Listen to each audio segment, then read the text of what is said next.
Bonjour à tous et bienvenue dans cette nouvelle analyse de marché. Si vous aimez ce que vous voyez, n'oubliez pas de liker cette vidéo en appuyant sur le pouce bleu juste en dessous. N'hésitez pas à partager cette vidéo avec vos amis et votre famille.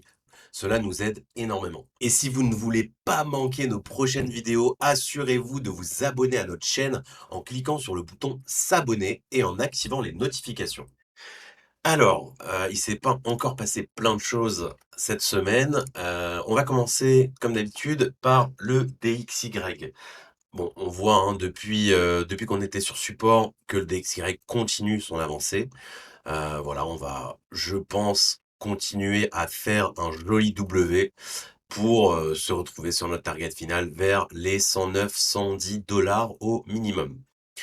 Retour du coup sur le VIX. Le VIX, je vais en daily, on a eu de la volatilité, voilà, jusque 21.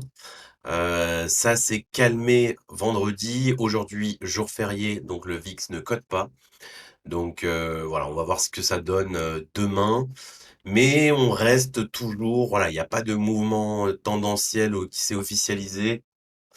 Il faut, voilà, casser cette zone des 21 pour, voir encore plus de volatilité et pourquoi pas un risque baissier. Et on va voir du coup sur les indices que justement on n'a pas eu, de catalyseur baissier, la semaine dernière.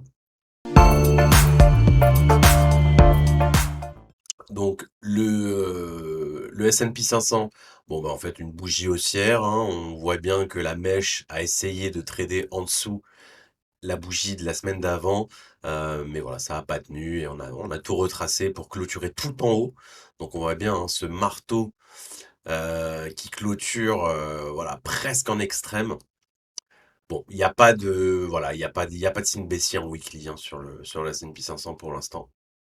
Le Nasdaq, bon, bah, il y a eu un breakout ici. Nous, on a essayé de se positionner vendeur, malheureusement sans succès. Voilà, au-dessus de cette zone qui, moi, me semblait en tout cas intéressante, ici et également ici. Pour l'instant, il y a rien, donc voilà, le marché nous a invalidés sur cette position, mais voilà, ce n'est qu'un trade et on va chercher le trade suivant. Donc pour le Nasdaq, ça va être très important, hein, cette semaine, la clôture, weekly. Donc voilà, je pense que tant qu'on n'a pas une clôture weekly intéressante, c'est risqué de se positionner, voilà, à la vente sur ces indices qui continuent de monter alors qu'on a un dollar qui monte également. Le Dow Jones, bon, on voit bien, hein, que c'est le plus faible des trois et ce depuis, plusieurs semaines. Bon, sinon rien à ajouter, voilà, sur le Dow Jones. Je pense que quand le timing viendra pour shorter, par exemple, le Nasdaq, ce sera intéressant de se positionner également sur le Dow Jones puisqu'il est le plus faible des 3 indices. Petit tour sur le Bitcoin. Alors, sur le Bitcoin, on n'a pas eu grand-chose la semaine dernière, hein. C'est une semaine de range. Certes, hier, avec, avec les rumeurs sur un accord, sur le plafond de la dette US, ça a fait pumper le prix, mais honnêtement, voilà, il y a pas de entre guillemets, il y a rien à faire parce que je pense qu'on est à la moitié du range. Voilà, on est au niveau des 50.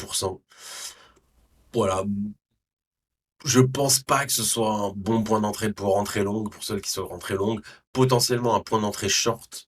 Alors surtout ici au-dessus de cette mèche, c'était un super point d'entrée short.